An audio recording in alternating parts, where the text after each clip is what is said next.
오늘 읽은 본문을 가지고 더 나은 의 첫 번째 시간으로 화평의 삶이라는 제목으로 말씀 나누고자 합니다. 사진 하나 보실까요? 이솝이라는 사람이 동화책을 썼어요. 근데 이제 조금 이렇게 우회적으로 이야기를 해서 우화라고 그래요. 우리를 좀 이렇게 더 아주 쉬운 내용이지만 깊이 있는 내용들이 있어서 그것을 끄집어낼 수 있다 해서 우화라고 표현하고 있는데, 이 해와 바람의 내기라는 그 우화가 있었어요. 어느 날 해와 바람이 힘대결을 하고 있는 거예요. 그래서 내가 힘이 더 세, 내가 힘이 더 세, 그러고 있는 것이죠. 그래서 그럼 우리 내기하자. 이 내기에서 이기는 사람이 승리하는 거다. 라고 했는데 때마침 나그네가 한 명이 지나가는 거죠. 그럼 저 사람의 겉옷을 벗기는 것이 승리하는 거다. 라고 했어요. 바람이 의기양양해서 그래? 내가 먼저 해보겠어. 하면서 센 바람을 불어서 옷을 벗기려고 합니다. 바람이 불니까 점점 추워지잖아요. 옷을 벗겨지니까 이 사람이 점점 이렇게 해가지고 절대 옷이 안 벗겨지는 거예요. 사람이 아니고 아마 빨래줄이었으면 넘어갔다 날아갔을 텐데, 사람이니까 사람이 날아가는 바람은 안 불리고 옷을 벗기는 바람을 불다 보니까 아무리 세게 불어도 옷만 날아가지는 않는 거예요. 바람이 포기했습니다. 이제 의기양양해진 햇빛이 해가 이야기합니다. 너 실패했으니까 이제 내가 해볼게. 해는 따뜻한 볕을 사람의 지나가는 나그네에게 쪼여줍니다. 나그네는 갑자기 변하는 날씨에 당황했어요. 아까는 그렇게 세차게 바람이 불더니 이제는 따뜻한 날씨가 돼서 덥네 하면서 겉옷을 벗었습니다. 해와 바람의 내기에서 누가 이겼어요?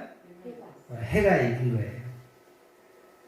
그래서 이솝은 이렇게 얘기합니다. 센 것이 이기는 것이 강한 것이 아니라 약하지만 부드러운 것이 더 셀 때가 있어 라고 얘기해요.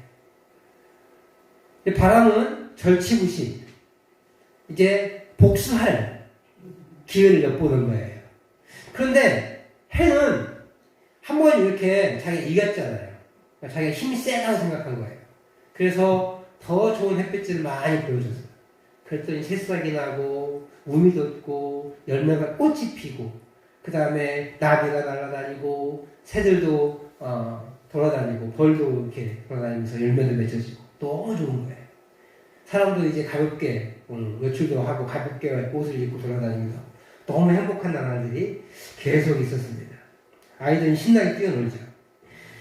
너무 기분이 좋은 거야. 그래서 해는 있는 힘껏 더 힘껏 자신의 빛과 열기를 내뿜었어요. 그러니까 어떻게 돼요? 사람들이 너무 더워하는 거죠. 너무 더워서 사람들이 힘들어하고 동물들도 나무들도 꽃들도 모두 더위에 지쳐 축 처져버렸습니다. 그리고 바닷가 모래도 뜨거워지고 그러니까 시커먼 불만 잔뜩 끼고 거예요. 바람에게 도움을 요청합니다. 해는 바람이 몰고 온 구름에서 내린 비로 돼지도 숲도 동물도 모두 행복해진 거예요. 이번엔 누가 부드러웠어요? 바람이 부드러웠던 거죠. 세다고 이기는 것이 아니고 한 번 이겼다고 영원한 승자도 아니다 라고 하는 것을 가르치고 있습니다. 결국은 1대1이 된 거예요. 그렇죠? 영원한 승리는 없는 것 같아요. 오늘 예수님은 서기관과 바리새인의 의보다 나은 의를 가져야 한다라고 말씀하셨어요. 그죠? 20절에 내가 너희에게 이르노니 너희 의가 서기관과 바리새인보다 더 낫지 못하면 결코 천국에 들어가지 못하리라. 근데 지난 시간에 제가 의에 대해서 설명했는데 우리가 가진 의와 바리새인의 의는 다르다고 했어요. 그죠? 우리의 의는 하나님과의 관계에서 나오는 의예요. 하지만 바리새인은 자신의 행위에서 나오는 것이고 그 행위에서 의롭다고 인정했기 때문에 완성된 하나님 나라에 갈 수 없는 거예요.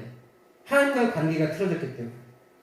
그래서 그는 사람들에게 존경받고 인정받고 칭찬받았지만 천국은 들어가지 못했던 거지. 그래서 비록 가난하고 열악하고 바리새인처럼 일주일에 2번씩 금식도 못하는 그런 천민들이지만 하나님의 의지에서 우리 아까 찬양했던 것처럼 예수의 피에 의지해서 나의 의는 이것뿐 예수의 피밖에 없네 이렇게 찬양 고백했잖아요. 그 고백처럼 내 의는 예수님의 피밖에 없습니다라고 고백한 그 가난한 사람들, 약한 사람들이 진정한 의로운 사람이었다는 거예요. 그러면서 이제 예수님은 진정한 의, 더 나은 의, 즉 우리 성경에 표현하면 서기관과 바리새인보다 더 나은 의가 어떤 것인지 오늘 얘기해요. 그 첫 번째 6가지를 얘기하는 그 첫 번째가 살인이에요.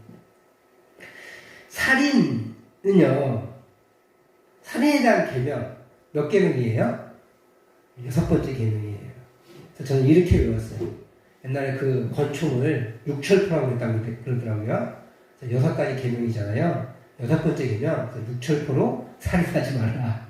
그래서 6번째 계명이 살인하지 말라예요. 근데 이 살인하지 말라는 계명은 사람과의 관계에서 2번째 계명이에요.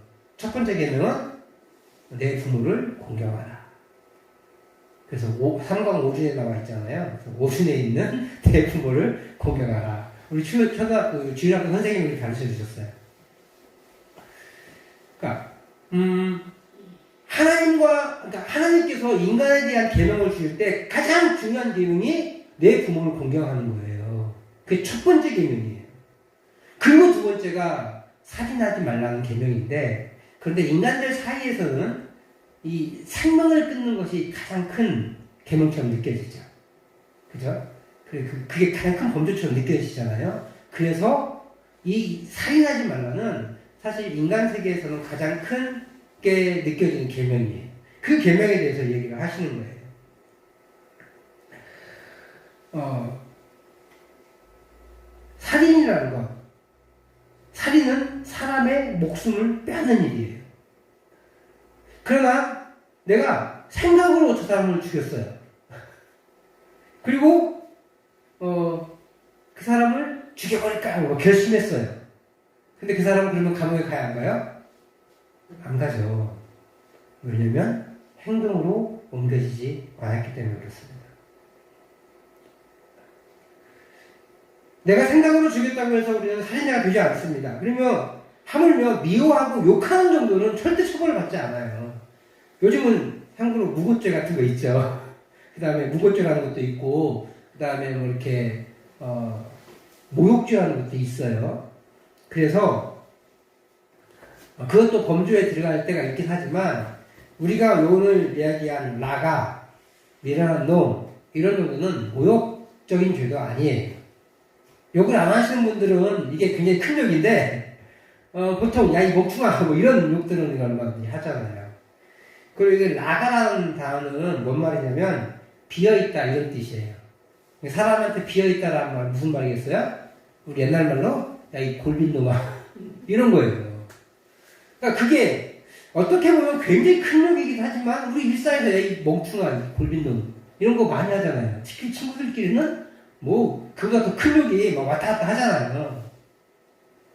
사람과의 관계에 있어서 물론 이런 아주 상스러운 욕도 아니라는 거예요. 이 라가 미련한 놈 이 정도는 바보 멍충아 뭐 이런 게 조금 언쟁하다가 이게 내가 뭐 이렇게 약간 마음이 틀어졌을 때 하는 욕들이라는 거죠.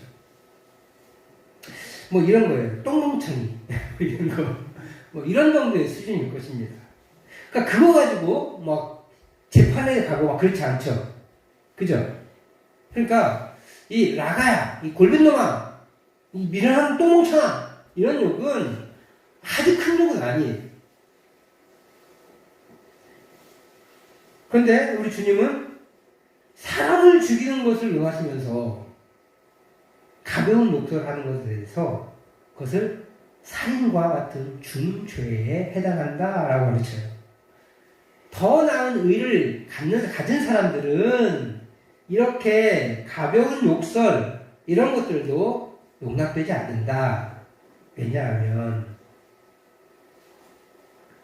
하나님과의 관계에서 있기 때문에 이 이런 가벼운 욕이라 할지라도 그 근본 기전은 뭐냐면 상대방을 무시하고 상대방을 미워하고 상대방에게 작은 화가 났을 때 나한테 잘해주는데 야 이 멍충아 그렇게 그러겠어요? 나한테 좋은 것을 갖다 주는데 응? 우리 권사님 맨날 저한테 반찬 주시고 그러는데 제가 멍충씨 감사해요 그러겠어요?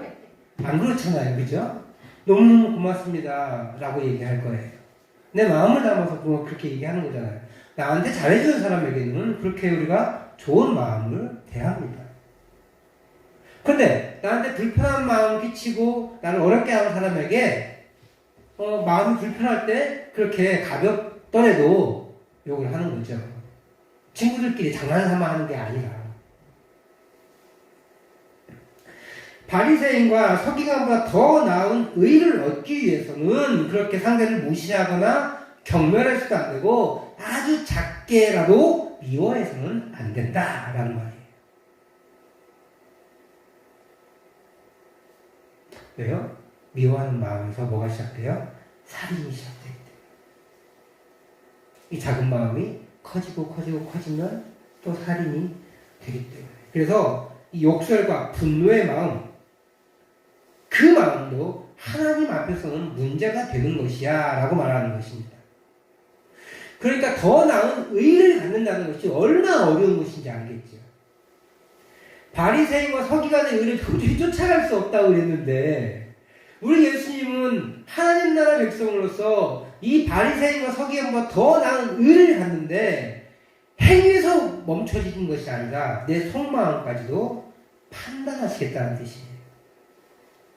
앞에서는 서글서글 잘하지만 뒤에서 유혹하고 비방하고 라고 하는 사람은 하나님 나라 백성의 삶을 살고 있지 못하다는 뜻이라는 거예요.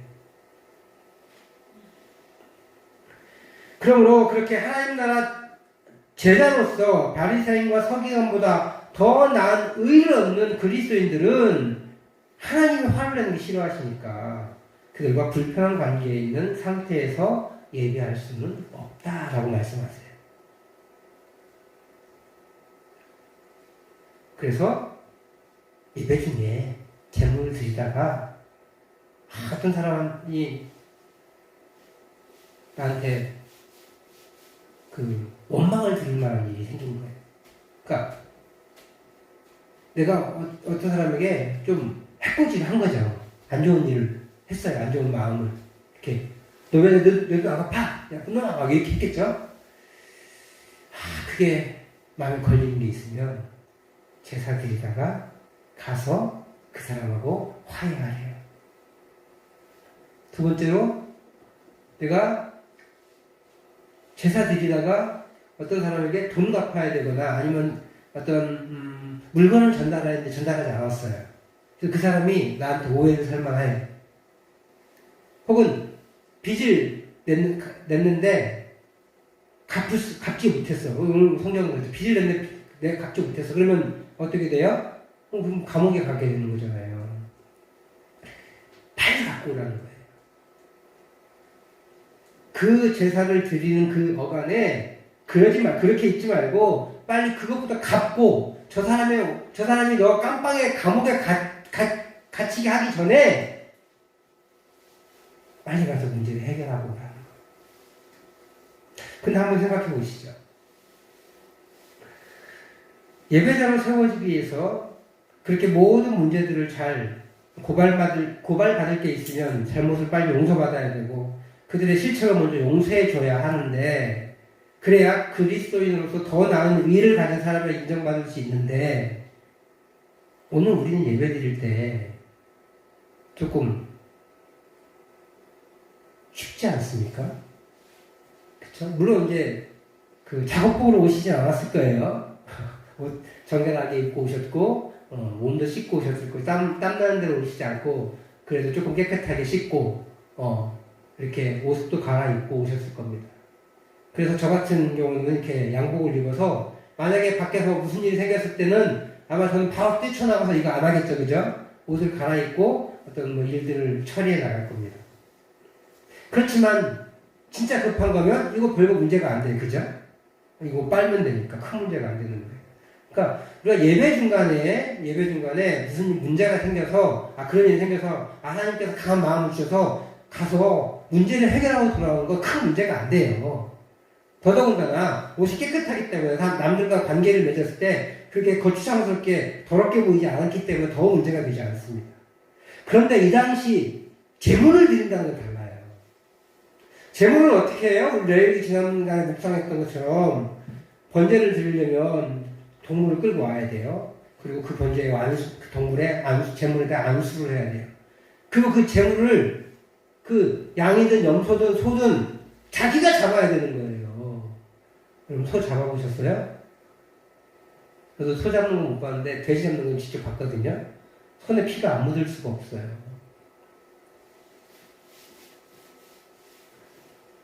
옷에 피가 묻을 거예요. 왜냐하면 전문가가 아니잖아요.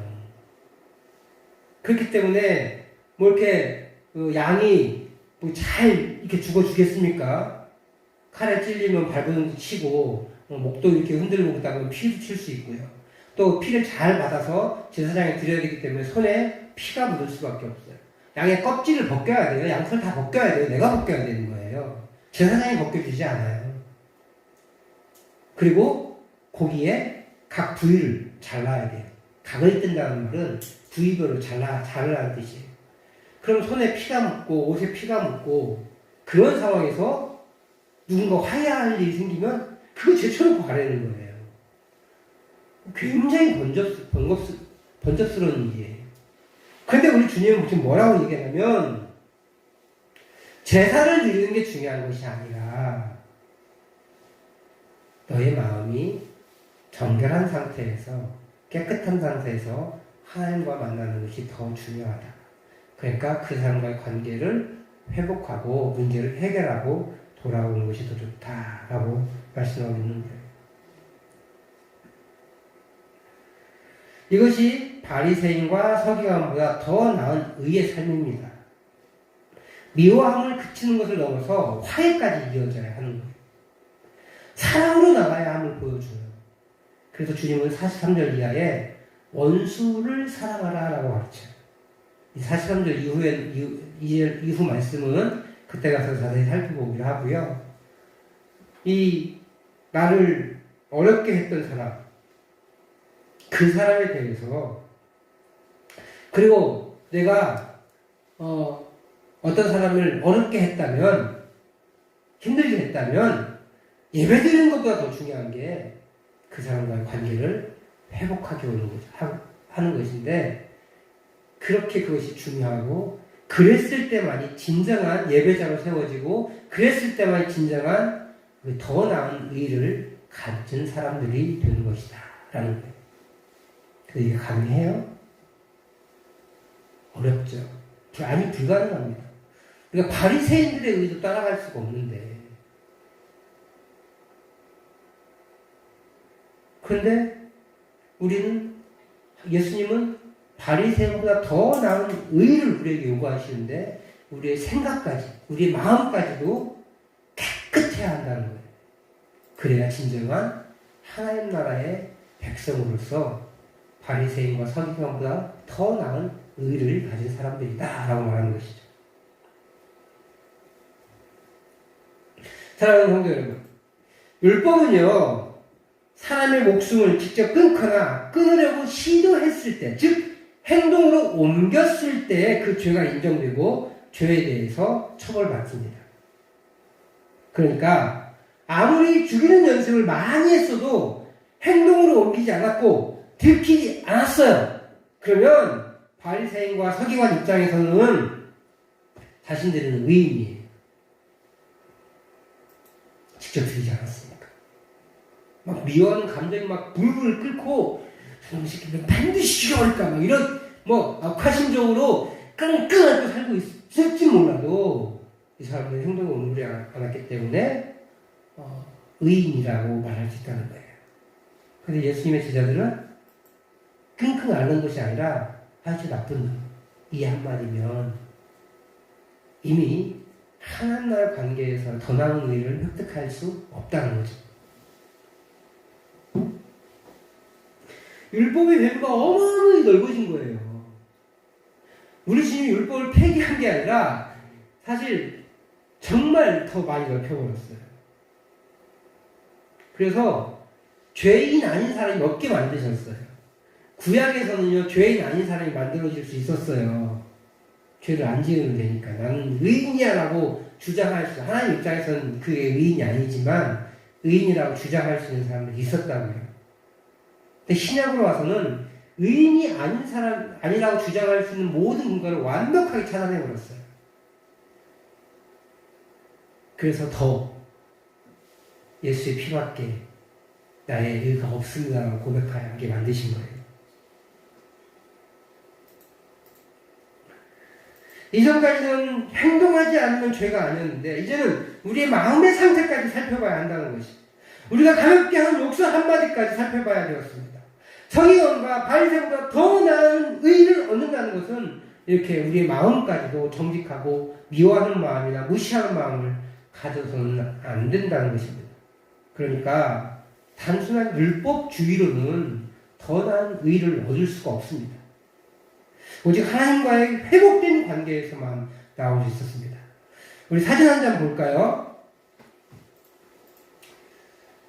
네, 이 손양원 목사님이세요.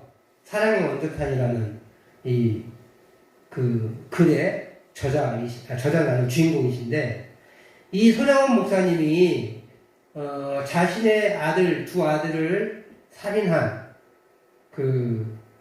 자익 운동을 했던 사람을 자기 아들로 삼잖아요. 그죠? 1949년 여수 순천 사건 때 좌익 운동, 공산주의 운동을 했던 사람들이 이 두 아들이 기독교인이라는 이유로 죽입니다. 그 아들을 죽인 사람이 안재선이라는 사람이에요. 그런데 장례식 때 이 안재선이라는 사람에게 용서를 합니다. 그리고 하나님, 그 장례식 때 이 안재선이라는 사람을 아들로 삼아요. 이미 아들로 삼겠다고 선명을 하고 이 아들에 대해서, 죽인 것에 대해서 용서를 합니다. 그리고 오히려 이 장례식 때 9가지 감사 기도를 올려드리는 거예요. 그 중에 6번째 감사 제목이 이거예요. 같이 한번 읽어볼까요? 시작. 미국 유학 가려고 준비하던 내 아들, 미국보다 더 좋은 천국에 갔으니 내 마음이 안심되어 하나님 감사합니다. 뭐라고 표현해요? 미국보다 더 좋은 천국에 갔어요. 이 손혜원 목사님에게 어떤 마음이 있어요? 천국이 진정한 우리의 소망이다라는 이 천국 소망의 사상이 있었던 거예요.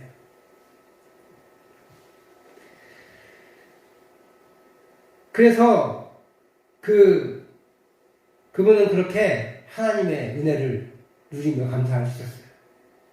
그런데 혹시 여러분, 우리가 손양원 목사님에 대해서는 많이 들어봤지만 안재선 씨에 대해서 들어보셨나요?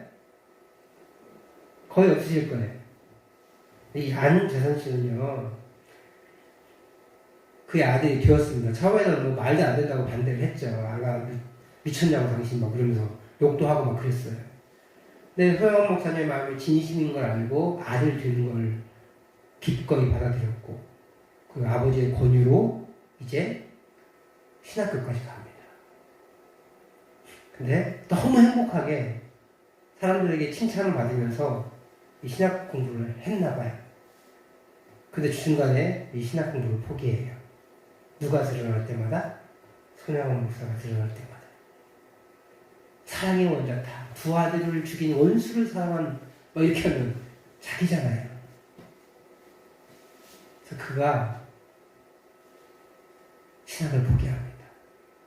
그리고 여수를 떠나서 서울에서 일용직 노동자를 겨우겨우 근근히 먹고 살아갑니다. 그리고 49살에 후두암 걸려 죽어요. 죽으면서 아들한테 신학교 가라 그랬어요. 자기가 신학교를 포기한 걸 마지막에 후회한 거예요. 근데 그 사람이 신앙이 없어서 포기했다는 게 아니라 그 위대한 사랑의 원조탄 손양원 목사님의 아들을 죽인 게 자신이잖아요. 너무 가슴이 아프니까 내 이 살인자가 어떻게 신앙의 길을 가겠나 라고 하면서 그 신앙을 포기하고 자신을 힘들게 하다가 결국 후두암에 걸려 죽습니다. 이걸 아들이 고등학교 2학년 때 알아요. 그리고 고등학교 2학년 때 손양원 목사님 아드님이 찾아와서 이 손양원 목사님과 아버지의 관계를 얘기하고 그가 인생의 충격을 받습니다. 고3 때 신학교를 가려고 해서 또 갔습니다.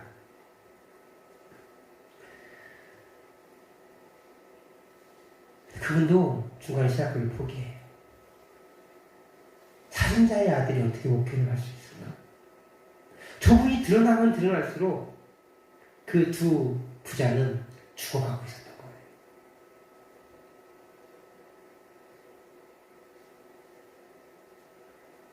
우리 손양원 목사님은 아들 죽은 것도 감사했지만, 아들 죽은 것이 감사한 게 아니라 아들 죽은 것을 극복한, 초월한 것인데, 천국 소망이 있었기 때문에 초월한 것인데, 다른 사람들이 보기에는 저분은 위대하고 두 아들을 죽인 사람은 나쁜 사람인 거예요. 그래서 누가 그 사람을 싫어했겠습니까? 누가 그 사람을 욕하고 다녔겠습니까? 그런데 손양원 목사님만 드러나니까 이 아들이 너무 가슴이 아파서 인생을 지옥으로 살았던 거죠.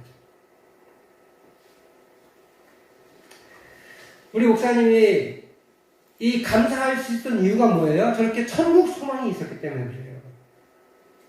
더 이상 아들을 볼 수 없게 되었지만 천국 소망이 있었기에 기꺼이 감사할 수 있었어요. 왜요? 왜 천국 소망이 있어요? 하나님과 회복된 관계를 온전히 누렸기 때문에 그렇거든요. 그런데 그 관계를 누리지 못한 사람들은 쉽게 적응을 추앙하지만 그렇게 그로 인해서 상처받을 사람들을 발견하지 못하는 거예요. 물론 안재선 씨도 그 후회 때문에 하나님의 천국 소망을 온전히 누리지 못했기 때문에 그가 살인자라는 그 양심의 찔림 때문에 그렇게 고통스럽게 살았을 거예요. 그리고 안재선 씨의 아들도 역시 그렇게 살인자의 아들이 목회를 할 수 있나 이런 갈등 가운데 있었어요.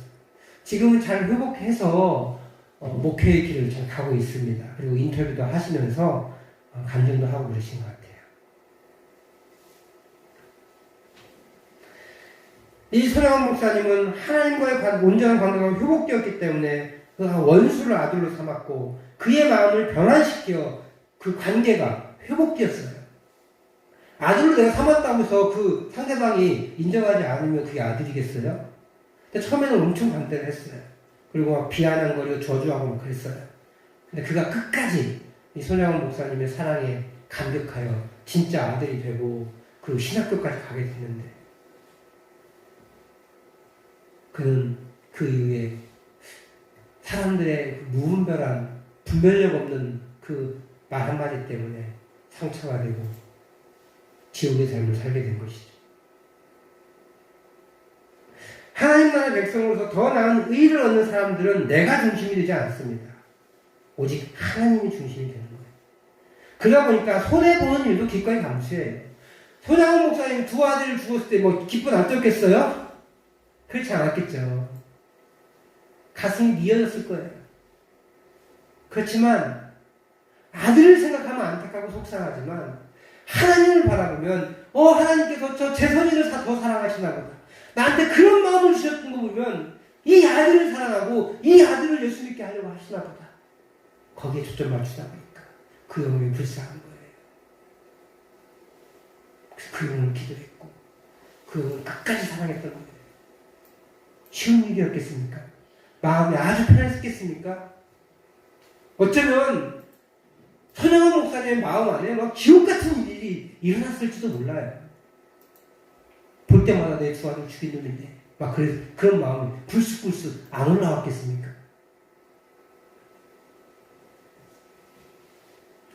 자신이 손해본 일을 기꺼이 감사하고 마음에 분노가 차는 걸 그냥 내버려두지 않은 거예요. 더 좋은 것을 빼앗길 수 없기에 마음을 다스리는 겁니다. 우리의 생각을 다스리는 거예요. 우리 입술을 다스리는 거예요. 그래서 잠언 4장 23절에 이렇게 고백합니다. 같이 한번 읽어보시죠. 잠언 4장 23절 시작. 모든 지킬 만한 것 중에 더욱 내 마음을 지키라. 생명의 근원이 이에서 나옵니다.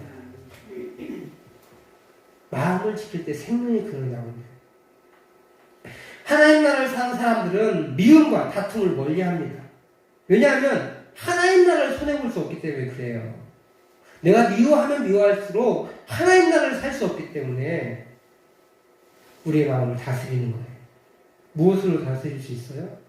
우리의 마음을 무엇으로 다스릴 수 있어요? 바로 기도가 해결책이에요. 영적 성장은 기도를 통해서 일어납니다.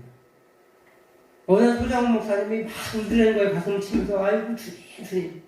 그래서 이 문둥병 걸리신 할머니 권사님 가서 전사님 왜 이렇게 우요? 그래. 왜 이렇게 우십니까? 라고 물어본 거예요. 나야 절망한 인생이고, 근데 우리 전사님은 그렇게 하나님 사랑하고 우리를 이렇게 헌신하는데 왜 이렇게 울면서 기도하십니까? 라고 물어봤어요. 소장훈 목사님이 제가 자꾸 올라가요. 자신의 의가 드러나고 자신이 높아지려고 하는 마음, 그 마음을 철저하게 회개하고 낮추고 오직 하나님만 드러내려고 했던 그 마음 때문에 그 가슴을 치면서 회개를 했다가 기도의 사람이셨어요. 그렇게 할 때 자신을 죽일 수 있는 거예요. 계속 올라온다잖아요. 그러니까 내가 올라오는 걸 가슴 치면서 죽인 거 나를 죽이는 거예요. 내가 죽고 하나님이 살아야 문제를 뛰어넘을 수 있습니다. 이 내가 죽기 위해 그리고 하나님이 살기 위해 우리는 기도할 수밖에 없는 거예요. 예수님도 그렇습니다. 겟세마네 동산에서 아버지여 할만하시거든 이 잔을 나에게서 옮겨주시옵소서. 그렇게 외쳤지만 그러나 나의 원대로 마옵시고 아버지의 원대로 되기를 원하나이다. 마태복음 26장 39절 말씀을 같이 한번 읽어보겠습니다. 시작. 조금 나아가사 얼굴을 땅에 대시고 엎드려 기도하여 이르시되 내 아버지여 만일 할만하시거든 이 잔을 내게서 지나가게 하옵소서. 그러나 나의 원대로 마시옵고 아버지의 원대로 하옵소서 하시고. 이 예수님의 기도가 예수님 자신을 죽이는 과정이었고 그래서 기꺼이 십자가의 길을 걸어가셨으며 그것을 통해 아버지 하나님과 인간 사이에 화목하게 하는 길을 여신 겁니다. 사랑하는 성도 여러분, 오늘 우리는 주님의 가르침을 받습니다. 살인하는 행동만 죄가 아니라 미워하는 마음, 남을 가볍게라도 욕하는 입술은 이미 살인하는 것과 같다. 그보다 더 우선해야 하는 것은 우리의 마음을 상하게 한 사람이나 우리가 누군가에게 잘못이 있다면 그 문제를 가장 우선하여 해결하여 화합하는 삶, 화평의 삶을 살아가라 라고 가르치십니다. 그리고 주님이 그 길을 가시기 위해 무던히 기도하셨던 것처럼 기도의 삶을 통해 우리가 나를 죽이고 하나님 나라의 삶을 삶으로 화평한 삶을 살기를, 화평의 삶을 살기를 원하십니다. 그렇게 우리 귀한 성도님들의 화평을 만들어 가시는 그런 성도님들 되시기를 주님의 이름으로 축복합니다.